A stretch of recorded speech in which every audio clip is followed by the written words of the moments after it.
তো আজকে তোমাদেরকে দেখাবো ধর্মরাজ পুজোর পুরো ভিডিও, মানে আমাদের যে চড়ক মেলা হয় সেই চড়ক মেলার সব কিছু।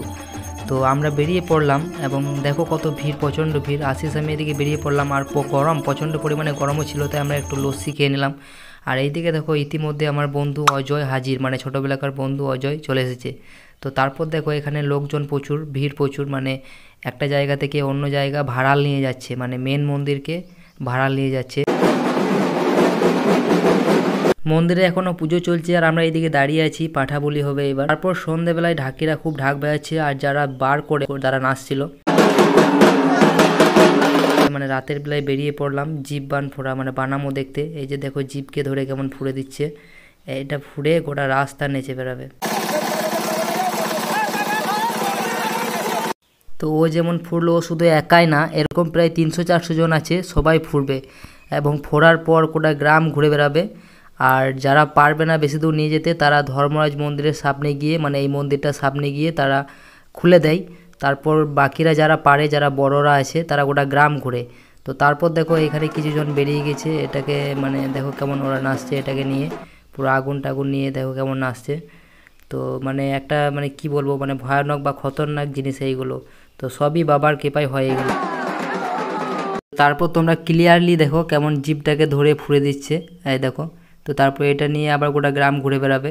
মানে ওইখানে একটু অন্ধকার পড়া বা ভিড় পড়া ছিল, তাই ঠিকঠাক দেখাতে পারিনি, বাট এইখানে একদম ক্লিয়ারলি দেখতে পেলে তোমরা। এবং জিভের মধ্যে এইভাবে ফুঁড়ে গোটা গ্রাম নাচবে এবং ঘুরবে। তো তারপরের দিন সকালবেলা আমি বেরিয়ে পড়লাম, আমার একটা বন্ধু আসছে ওকে রিসিভ করতে।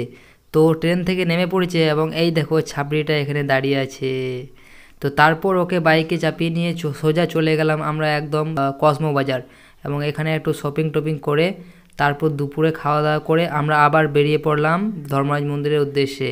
তো তারপর এখানে একটু পোজ মারলাম এবং আমার সাথে এরা সবাই ছিল, ফটো ফটো তুললাম। তো তারপরে এখানে আখের রস বিক্রি করছিল, তো গরমে আমরা একটু আখের রস খেয়ে নিলাম। তো তারপরে এখানে সবাই এসে দেখা করছিল। এবার হচ্ছে ভক্তদের কাঁধে পা দিয়ে দিয়েই চলা, এই যে দেখো কাঁধে পা দিয়ে দিয়ে কেমন চলছে। তো তারপর হচ্ছে কাঁটায় গড়াগড়ি দেওয়া, এই যে কাঁটার মধ্যে কেমন গড়াগড়ি দিচ্ছে। তারপর হচ্ছে দোলসেবা, দেখো ট্যাঙ্কগুলো ওপর দিকে ঝুলিয়ে কেমন দেখো ফুল ছুটছে। তো এরকম অনেক কিছু নীতি নেওয়া যাচ্ছে এই পুজোয়। তারপর সন্ধ্যাবেলায় দেখো তুষার জাম্পিংয়ে কেমন খেলা করছিল। রাতে আমরা বেরিয়ে পড়লাম পুরো গ্যাং মিলে, এবং এবার হচ্ছে মানে পিঠ ফোড়া। এই পিঠের মধ্যে দেখো কেমন বড় বড় ছুঁচের মতো দেখো ফুঁড়ে দিল। তো দুদিকে দুটো ফুঁড়ে তারপর এটাকে চড়ক ঘোরানো হবে, মানে মেন যে চড়ক সেটা ঘোরানো হবে। তো এখানে অনেকের মনে অনেক কিছু প্রশ্ন আসে যে এইগুলো কি করে সহ্য করছে, বা পড়ে যায় না কেন, বা পিঠটা ছিঁড়ে যায় না কেন, বা জিভ ছিঁড়ে যায় না কেন। এসব হচ্ছে সবই বাবার কৃপা বা বাবার মহিমা। তো যারা অনেক দিন থেকে আসবো করছো, আসনি, তারা এসে একবার দেখবে, তবে বুঝতে পারবে। আর যারা এখনো আসতে পারোনি তাদেরকে এই ভিডিওটা শেয়ার করো। তো এটা হচ্ছে তার পরের দিন সন্ধেবেলায় ওই যে চড়ক গাছটা তোমরা ঘুরতে দেখলে, সেই চড়ক গাছটায় তেল মাখানো হচ্ছে, এবং তেল মাখানোর পর এটা আবার বিসর্জন করে দেওয়া হবে। তো ভিডিওটা এখানেই শেষ করছি, আর যদি ভালো লেগে থাকে অবশ্যই লাইক কমেন্ট শেয়ার করে দাও সবাইকে, যারা আসতে পারেনি তাদেরকেও দেখার সুযোগ করে দাও।